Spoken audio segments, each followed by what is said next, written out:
आत्मीय भाइयों एवं बहनों, आपको पुस्तक अखंड ज्योति अप्रैल 2022 पृष्ठ 17 से पढ़कर सुनाते हैं। सबके लिए जल। साथियों, सूखे जैसी स्थिति के उचित समाधान को परखने के लिए बनी सूखा पूर्व आरंभिक चेतावनी प्रणाली DEWS के अनुसार भारत का करीब 42% हिस्सा असामान्य रूप से सूखे की चपेट में है, जो कि पिछले वर्ष से करीब 6% ज्यादा है।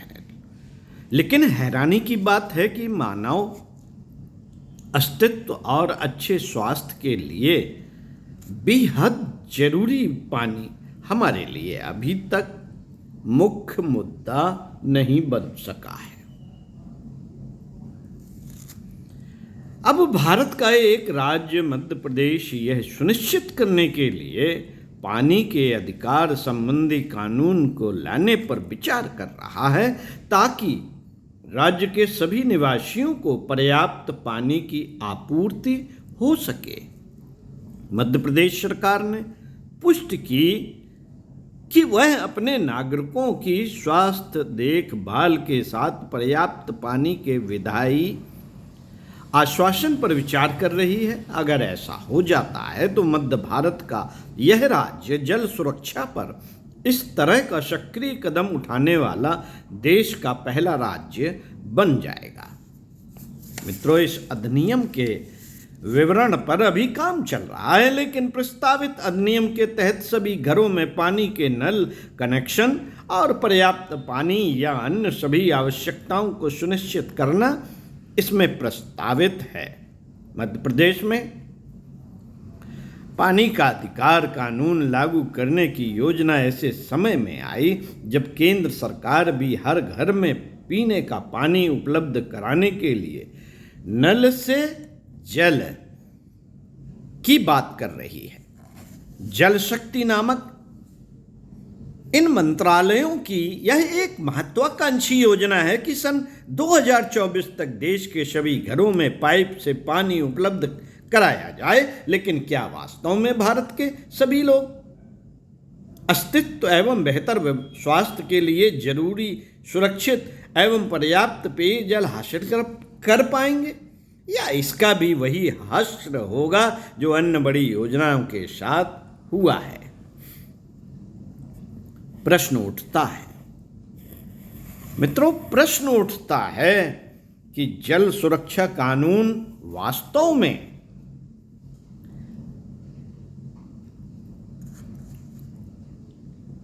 उन लाखों भारतीयों के अतिरिक्त जीवन की समस्याओं का समाधान करेगा या नहीं, जिनकी पीने योग्य पानी तक पर्याप्त पहुंच नहीं है। संयुक्त राष्ट्र ने 28 जुलाई 2010 को स्वच्छ जल और स्वच्छता को मानवाधिकार की मान्यता दी और इसे अन्य मानवाधिकारों की प्राप्ति के लिए आवश्यक बताया। लेकिन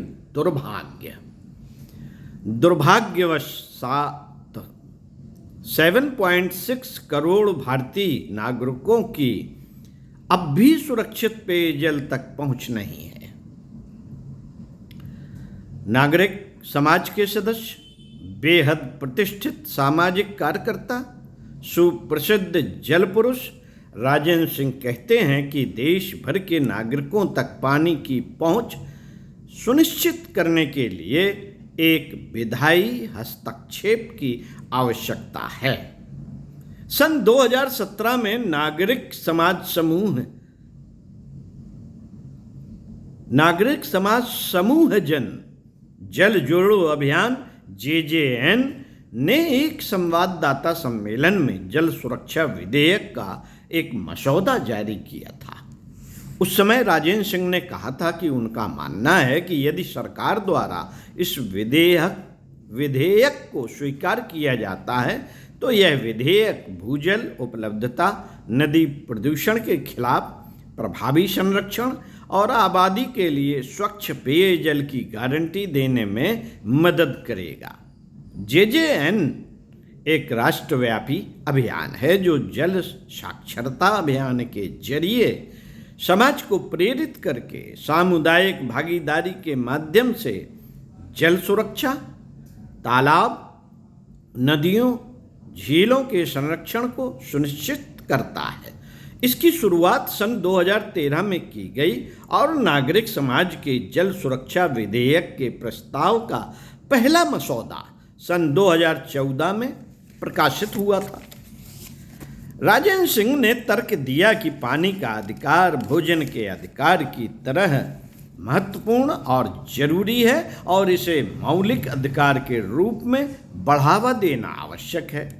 उन्होंने कहा कि नदी के जल ग्रहण का संरक्षण, नदी पर प्रदूषण भार को कम करना और एक्वीफर पारगम्य चट्टान जिससे भूजल का संचरण होता है, रिचार्ज और डिस्चार्ज के बीच संतुलन इस अधिनियम की प्रमुख विशेषताएं हैं जिन पर प्रस्तावित जल सुरक्षा विधेयक आधारित है।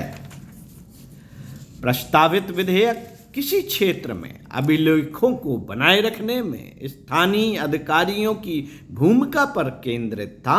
इसमें कहा गया है कि सभी स्थानीय अधिकारियों को अधिनियम पारित होने के 4 महीने के भीतर अपने अधिकार क्षेत्र के जल निकायों के नक्शे प्रकाशित करने चाहिए और उनके रिकॉर्ड भी सुरक्षित रखने चाहिए।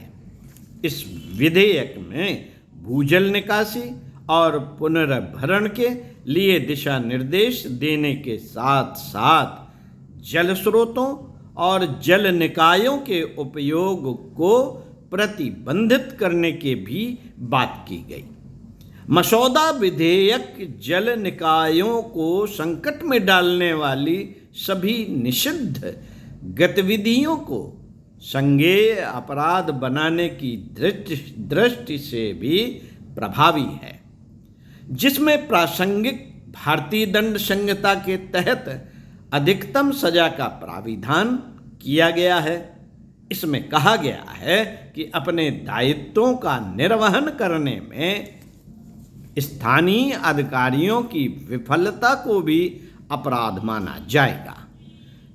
साथियों, ये सभी सुझाव वास्तव में बहुत अच्छे हैं, लेकिन इनमें संतुलन बैठाना मुश्किल है। भारत के पास योजनाओं, प्रस्तावों और नीतियों की कभी कोई कमी नहीं रही है, लेकिन ये नीतियां कार्यान्वयन के मोर्चे पर विफल हो जाती हैं। ऐसा कुछ हद तक निहित स्वार्थ के कारण और कुछ हद तक अतिशय उदासीनता के कारण होता है। अब देखना होगा कि मध्य प्रदेश कैसे लोगों को पानी का अधिकार मुहैया कराता है। यदि वह वास्तव में पानी के अधिकार का कानून लाता है तो सबके लिए पानी की सुरक्षा सुनिश्चित करता है, तो दूसरे राज्यों पर इसके लिए दबाव बनेगा। इसलिए इस राष्ट्रव्यापी संकट का समाधान तभी संभव है जब इसके लिए सामूहिक दृष्टि से गंभीर प्रयत्न किए जाएं। इस आसन्न संकट का यही एकमात्र समाधान है। मित्रों, इसी लेख में कोटेशन दिया हुआ है, आइए इसको भी पढ़ते हैं। ज़्यादातर लोग ये कोटेशन ही पढ़ते हैं।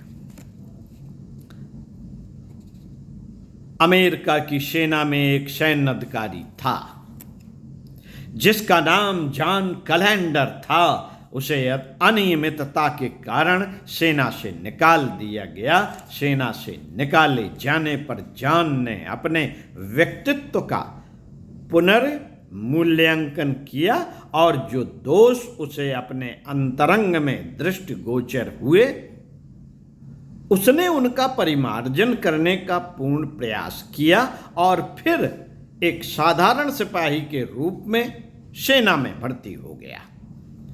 इस बार लड़ाई छिड़ने पर न केवल उसने अपूर्व शौर्य का प्रदर्शन किया, वरन अप्रतिम वीरता के लिए उसे अमेरिका के तत्कालीन राष्ट्रपति जॉर्ज वॉशिंगटन द्वारा विशेष पुरस्कार भी प्रदान किया गया। इसके अतिरिक्त उसे उसका पूर्व पद भी पुनः प्रदान कर दिया गया। मित्रों, भूल होना मानवीय दोषों के कारण संभव है,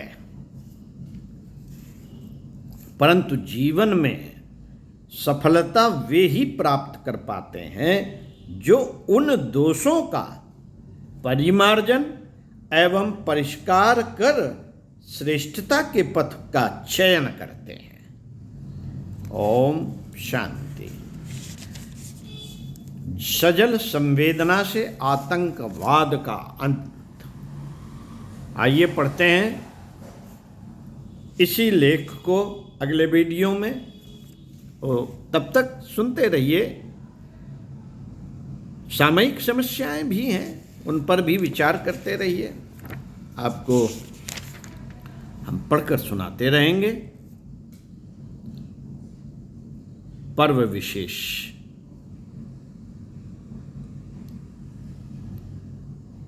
ओम शांति।